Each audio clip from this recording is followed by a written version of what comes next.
So first, a little bit about me. Here we go. I had to get my speaker in the story. So a little bit about me. So I am a senior user researcher and designer.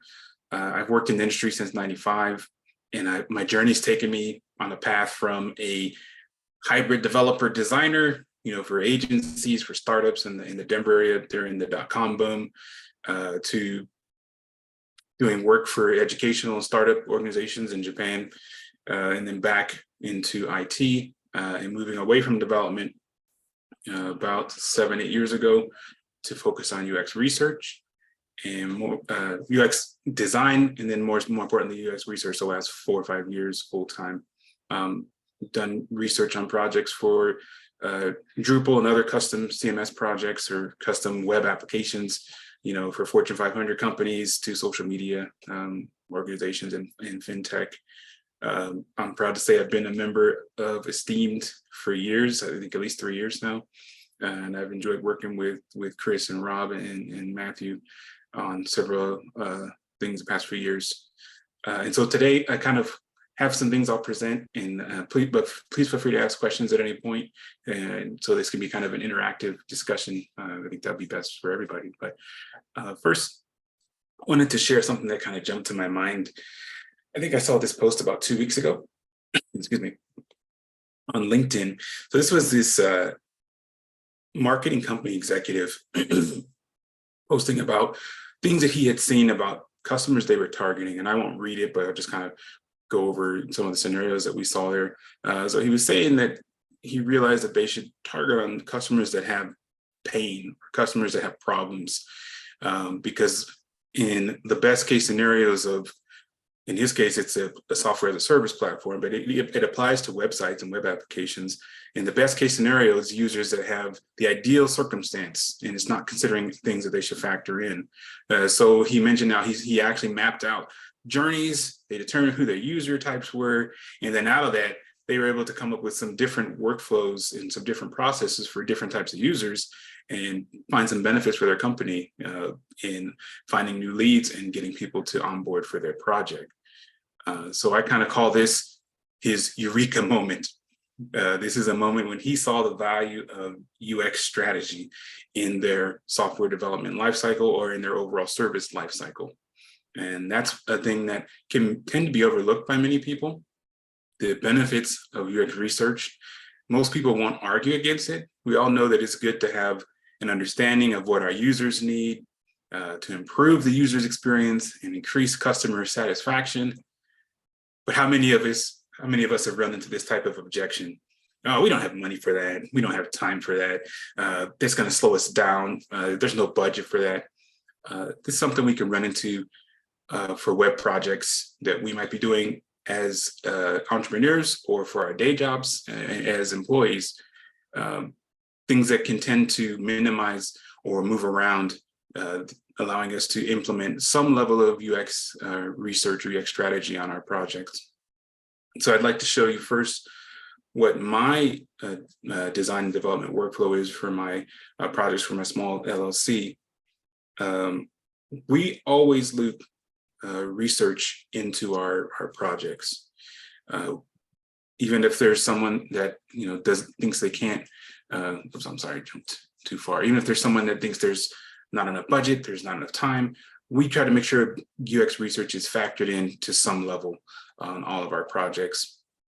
And the reason for that is in places where I've worked as an employee for projects on social media projects or for telecom, these companies were setting aside $5,000 to $10,000 for qualitative research sessions or for quantitative surveys. And these would be set aside for things that are rolling. So they see the value of setting aside some budget, some time to do some research so that they can get good direction. And so that's how I factored in the workflow, the life cycle of projects that I do for my LLC. We start with some type of research, and then from those findings, then we drive everything from the visual assets that we'll be creating for like design elements to those assets that are related to information architecture, different fidelities of wireframes and prototypes, even the templates. And we'll rely on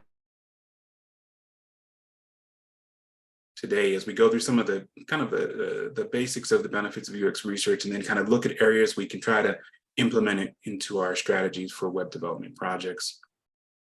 So we all know user experience research is important. This is a quote I believe I got from Niels and Norman.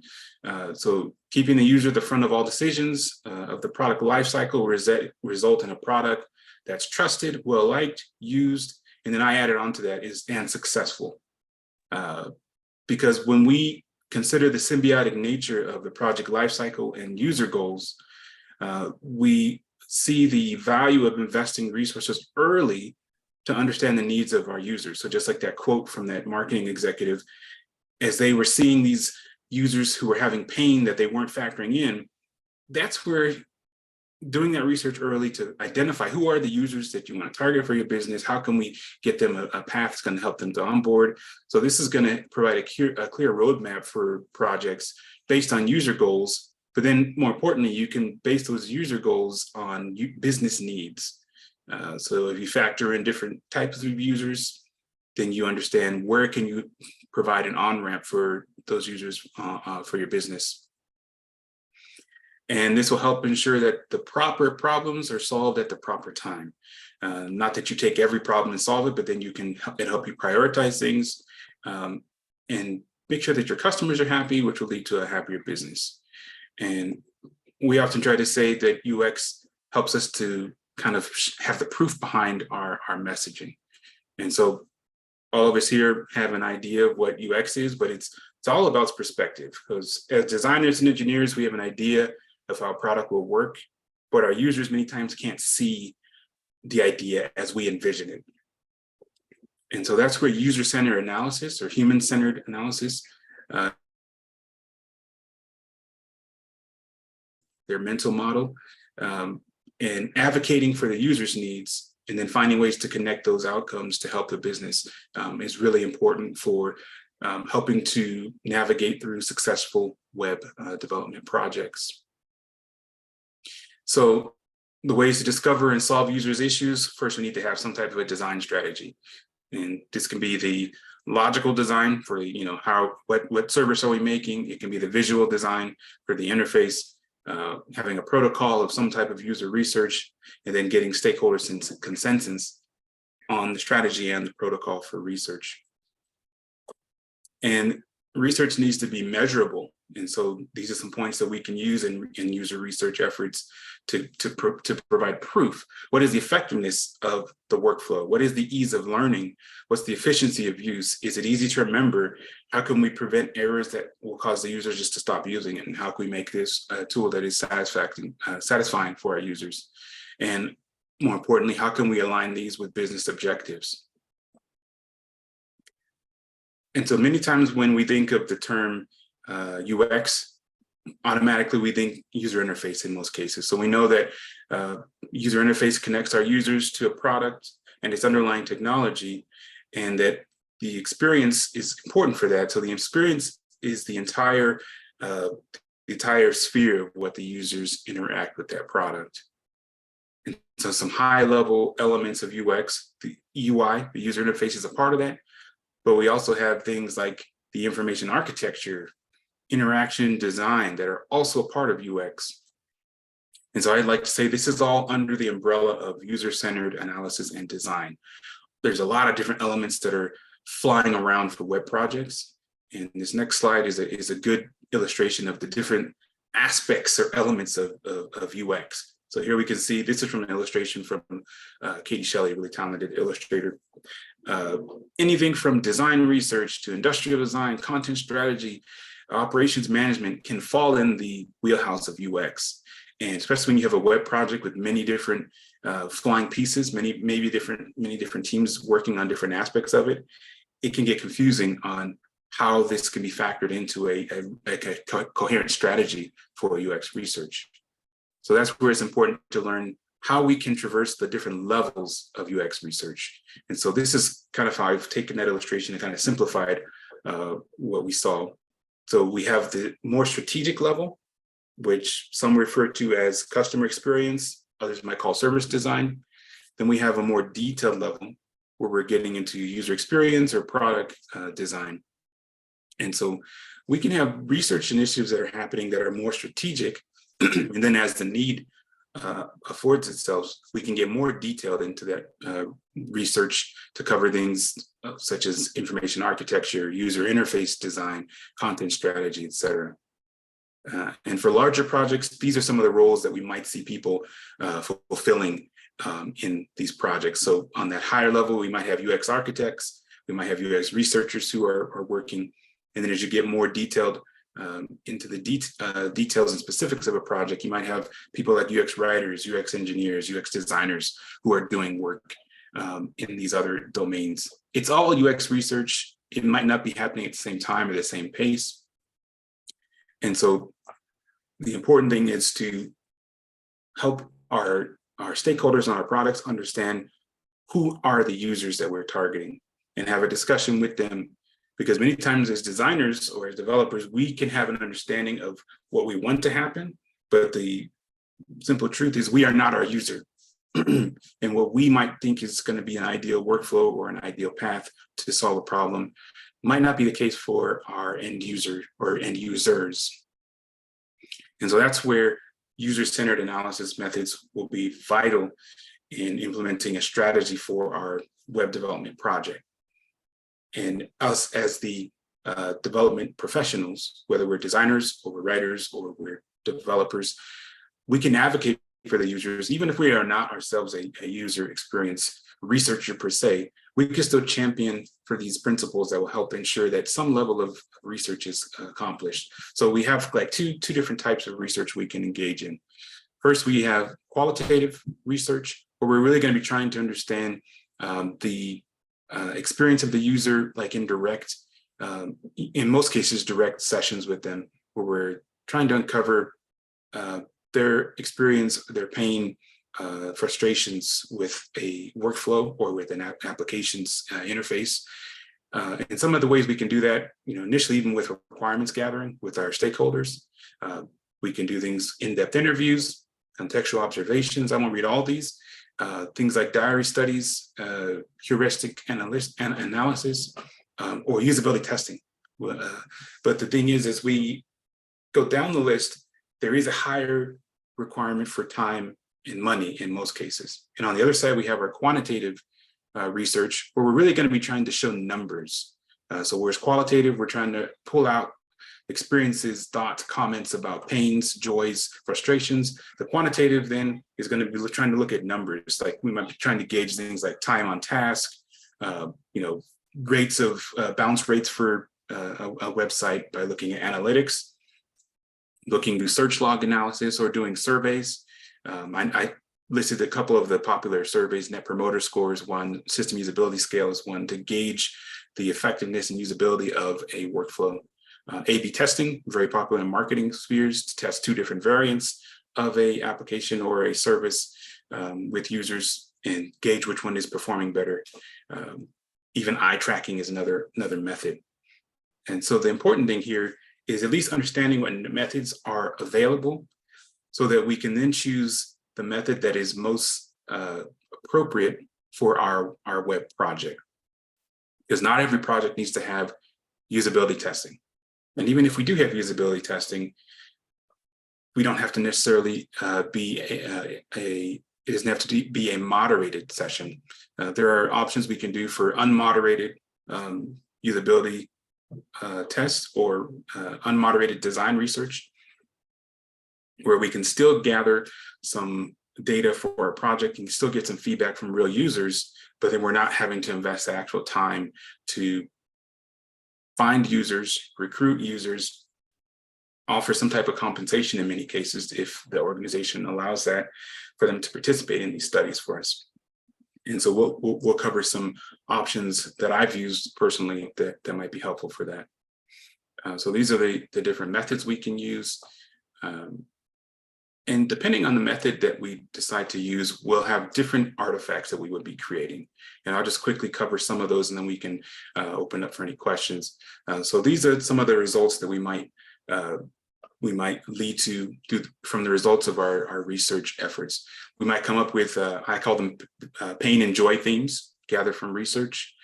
We might come up with information architecture, We might get scores from things like the system usability scale survey. We might be doing user journey maps or service blueprints, personas. We might be making style guides, wireframes or mock-ups of various fidelity, either high fidelity, low fidelity, or even complete design systems that organizations can roll out to larger teams of designers and researchers and developers. And so these are just some quick examples of what these artifacts might look like. User joy and pain as recorded from a research session. I tend to use a spreadsheet where I can list the flows of a usability test, and each task of that test, I can grade it on a scale of 1 to 0 to 3. 0 is total failure, 1 is passed with difficulty, and 2 is passed with no issues. And then based on that score, we can see where are those patterns across however many sessions we've done, and start pulling out those themes to say, here's where we're having pain, and here's the comments we're seeing, so this is the patterns we're seeing around this. Service blueprint, this can kind of be seen as a larger effort of a user journey. The service blueprint, the only difference is user journey usually will try to show the user's path through a service. It'll show even things that they're interacting with.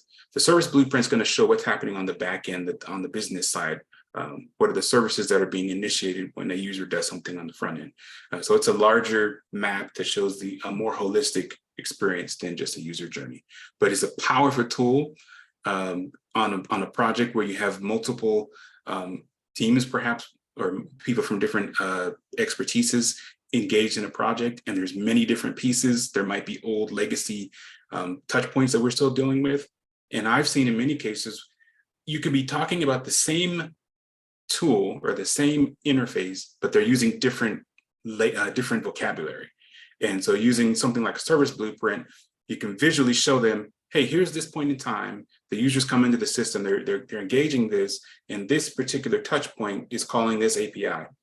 And on one glance, every stakeholder can be discussing the same problem and have a good idea of where the problems are happening, because you can list, as you see here on the screen, the red blocks are showing our pain point. And then you can tie these still to other artifacts you might have had. So we could tie this to that pain and joy visual, or you could have a user journey that only shows the user's journey. So depending on the level of fidelity you need is where you can get into these different artifacts. Here's an example of a user journey that we were just mentioning. User flow is also helpful when we're creating or we're involved in a web project. We've seen user flow diagrams created by developers many times, but the user flow, the importance is showing what's happening, what the user is actually doing and where they can actually go, as opposed to what's happening with data. And this also can be complemented by either a user journey or a service blueprint. Persona, what are the users that our service or our web app is being created for? And so sometimes it can be tempting just to think of a generic user, but with the persona, we're looking at the types of users. What are their jobs to be done? What do they need to accomplish as they come into our web app? And so the important thing is not to just create these nice looking visuals of, like here we see Michelle, and she's an executive who does ABC, but are we really representing an average, a typical type of user, the typical tasks that they need to accomplish, the pain that they are experiencing, and then solving design solutions for that. And again, these personas can be tied to user journeys, service blueprints, user flows, etc. And then this gets into another aspect of an artifact we might be creating as a result of user research, information architecture.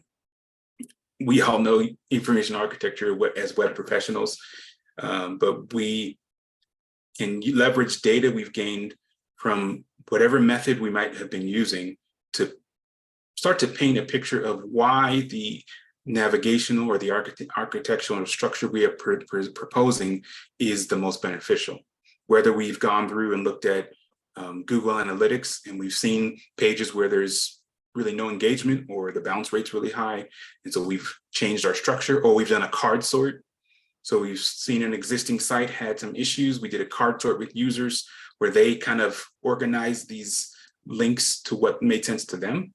But that can be used to put together our information architecture. And this is an example from an existing project, an existing client of ours. Results of surveys. How can we use that? And here's a visual from a system usability score, where we took a sample at one point, and then 6 months later, we redid that after we had some design and development improvements, and we saw that we had a almost 20-point jump in the user's experience with that tool. So again, this is quantifiable data that we can share with our stakeholders to help make decisions that are best for the business and the client. And now we start getting more into the more detailed aspects of user research artifacts. So our wireframes, our prototype style guides, things that we might be creating as a result of those research, where we're actually now trying to factor in how should the interface look, and design systems where we're trying to group and categorize these artifacts that we have presented in wireframes so that we can build pages efficiently. So dev teams don't have to now go in and create something new.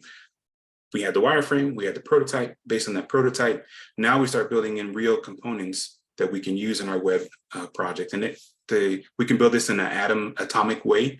So regardless of what system we're using, we can build a vanilla version. We can build a version for Vue.js. We can build a version for React. These can be made so they work easily with the CMS, Drupal.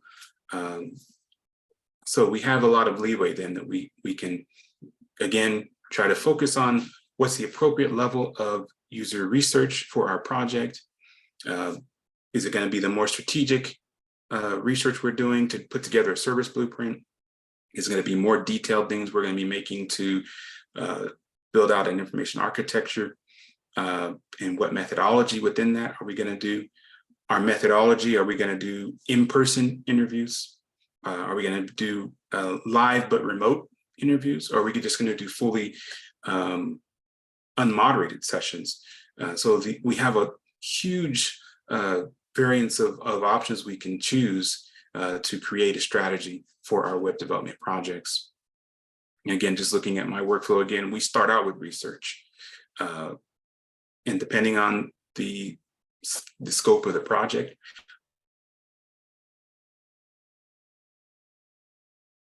we may dive out. One project we did last year, we didn't really have enough time or budget to do detailed usability sessions, live sessions, but we spent some time going over analytics.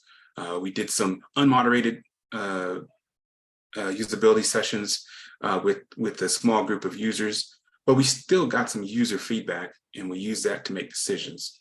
And then that led to a successful project, because we can share that information with our stakeholders, with the product owners or business owners, if this is a freelance project we're doing, and show them the data we're getting from our research, whether it's qualitative data where we're getting real feedback from the users and we're pulling out quotes. In some cases, maybe you're showing video clips of what they're experiencing in this issue, and then showing patterns. Here's where this person said this, but more importantly, it's not just this user. We also saw a pattern of, out of say 20 users, 12 of them said the same thing. So that's something we might want to factor into why we want to do this way. Or if it's data, showing that users are all bouncing at a certain entry point can maybe help us lead to a better solution for a design that's optimal for that. And then here's just an illustration of how we took the information architecture and we started applying that into our wireframes. So all of that research, it's still useful in driving the project lifecycle. And so that we hope, as you have research implemented into your website development projects, like we see here, you can say that you're crushing it at whatever initiatives you need to do for your projects. And then especially for agile projects, how can we make sure that UX is fitting in with the software development lifecycle? Be flexible. Regardless of what we're trying to champion for the user, we can take into consideration, what are the limitations of the project as far as budget, as far as time, and then where can we fit in things that are appropriate for that? And that's why we say the right problems at the right time. You may be able to start with a smaller effort and continue to loop in small efforts so that you're still getting some data from the user. And then evaluate options for unmoderated versus moderated research sessions will also help. And then especially for web development projects, in many of those cases, we're going to have some type of an admin functionality we need to build in. We can take those same principles for user research and apply them to the authoring experience. So those stakeholder interviews that we can do, interviewing the type of users who will be actually admin, creating the service and the admin panels of those, Drupal projects we're working on, is another important thing that we can factor as well. So that's kind of what I wanted to present today, and I'm happy to answer any questions you might have or hear any of your experiences of looping in research on your web projects.